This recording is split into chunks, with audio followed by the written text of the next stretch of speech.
As a Christian, I believe God exists, not as an abstract idea, but as a loving, personal creator who cares for each of us. I want to share why I hold this belief and why I think faith is a beautiful and meaningful choice. First, I acknowledge that faith is at the heart of my beliefs. While there are philosophical arguments, like the cosmological argument that the universe must have a cause, the fine tuning of the universe, or the moral argument that objective morality points to a moral lawgiver, none of these can conclusively prove God's existence in a scientific or mathematical sense. History and reason can point us toward God, but faith is the bridge we must choose to cross. Some might say, if you can't prove it, why believe? For me, faith is not a weakness or a way to avoid hard questions. Rather, it is a courageous choice to trust in what cannot be fully seen or measured. All of us, whether we're religious or not, take certain things on faith every day: love, meaning, hope for the future. These are not scientifically provable, yet they shape our lives profoundly. Christianity invites us into a relationship, not just a set of beliefs. I have personally experienced a sense of peace, purpose, and hope that I attribute to God's presence. The life, death, and resurrection of Jesus Christ speak to me of a God who loves deeply and offers forgiveness even when I fall short. This experience isn't scientific proof, but it is real and transformative. Throughout history, countless people have felt this same assurance. Their lives have been changed, communities have been transformed, and hope has flourished in the darkest times, all because of faith in God. I see that as more than coincidence. Of course, I deeply respect those who do not share my faith, and I understand the desire for evidence. But I would gently suggest that the absence of certainty does not mean the absence of truth. Faith is a beautiful risk, a leap toward love, meaning, and hope. I choose to make that leap, and it fills my life with purpose.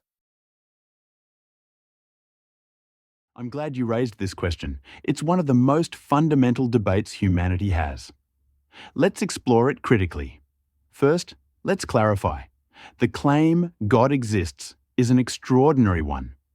It proposes a conscious, all-powerful, supernatural being who created and oversees the universe. Such a claim, by its very nature, demands extraordinary evidence, not just personal conviction or ancient stories. You mentioned faith as a reason for belief, but faith, by definition, is belief without evidence. If I told you I had an invisible unicorn in my garage, but you couldn't see, hear, touch, or detect it in any way, would you believe me just because I had faith? Probably not. We generally require evidence for extraordinary claims in every part of life, except, it seems, when it comes to religion. Science and critical thinking have taught us to look for tangible, testable evidence. When we do this with religious claims, we find none that stand up to scrutiny. The arguments you mentioned, such as the cosmological or moral arguments, are interesting, but they don't point specifically to a personal God, let alone the God of any particular religion. Even if the universe began somehow, we don't know how, and saying God did it simply replaces one mystery with another, without any evidence. Personal experience is powerful, but it's also unreliable.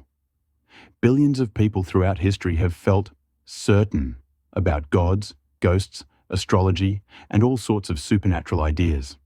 They can't all be right, so personal conviction, while meaningful, isn't a reliable guide to truth. In summary, I'm not saying gods are impossible. I'm saying there is no good evidence for any, and we should proportion our beliefs to the evidence. If someone makes a claim as huge as a God exists and cares about us, they need to offer more than faith. They need real, compelling proof. So, is it reasonable to believe in God? Not without evidence. And if we care about truth, we should always demand evidence before belief, especially for extraordinary claims. Thank you for sharing your perspective. I appreciate your commitment to evidence and critical thinking. It's absolutely vital in our search for truth. As a Christian, I agree that extraordinary claims deserve careful consideration and I don't shy away from honest questions. You're right. Faith, at its core, is not about scientific proof. I'll be the first to admit that my belief in God is not something that can be conclusively proven by the scientific method or logic.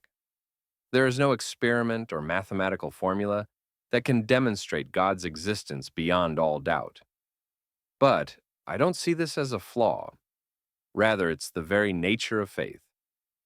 Christianity has always taught that faith is the assurance of things hoped for, the conviction of things not seen.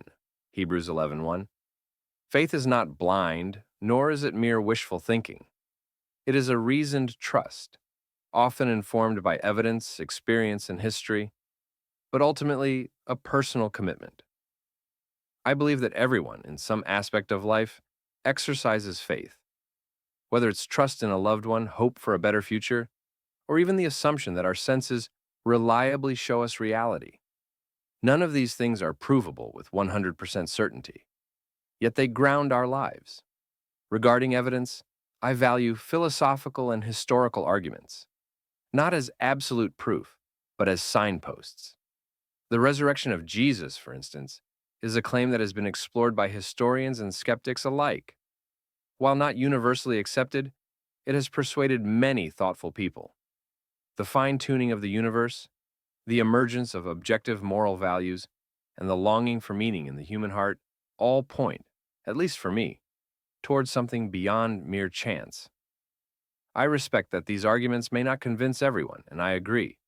Personal experience is not infallible. But for billions, including myself, faith is transformative. It doesn't just fill gaps in knowledge, but offers hope, purpose, and a sense of being loved. Far from being a weakness, I see faith as a courageous, life-giving choice. A leap not into darkness, but toward light. Ultimately, I don't believe faith and critical thinking are enemies. They are partners in the search for meaning, each offering something the other cannot.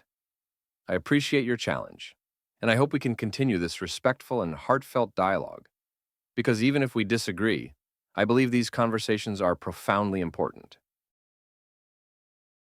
I appreciate your thoughtful and heartfelt response. Let me address a few key points. 1. Faith and truth. You mentioned that faith is not about scientific proof, but about assurance and conviction. But here's the challenge. The same kind of faith is used to justify belief in thousands of different gods, spirits, and supernatural claims throughout history. If faith is the main ingredient, how do we distinguish between true beliefs and false ones? Faith, by itself, is an unreliable method for discovering truth, because it doesn't protect us from error. It just increases our confidence, right or wrong. 2. Extraordinary claims and evidence. You mentioned that faith is a reasoned trust, often informed by evidence. But when it comes to something as enormous as the existence of a supernatural creator, shouldn't we demand more than just personal trust, hope, or ancient stories?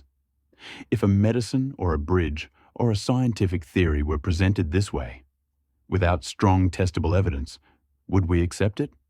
Why make an exception for religion? 3. Philosophical and historical arguments. Arguments like fine-tuning or the resurrection are interesting, but they don't hold up to scrutiny. Fine-tuning, for example, assumes that life as we know it is special, ignoring the vastness and hostility of the universe to life. And the resurrection is based on ancient texts written decades after the events, by anonymous authors, in a time of myth and legend. If such evidence were offered for the miracles of other religions, would you accept it? Most people would not. 4th, personal experience. Billions of people have powerful personal experiences, Christian, Muslim, Hindu, and even non-religious. These experiences are real, but they don't point to a single truth. Instead, they reflect the power of human psychology, culture, and community. If we accept personal experience as evidence of truth, we end up with 1,000 contradictory truths. 5. Faith and critical thinking. Critical thinking means adjusting our beliefs to the evidence. not the other way around. Faith often asks us to hold on to beliefs even in the absence of evidence, or even against evidence. That's not a virtue when it comes to finding out what is actually true.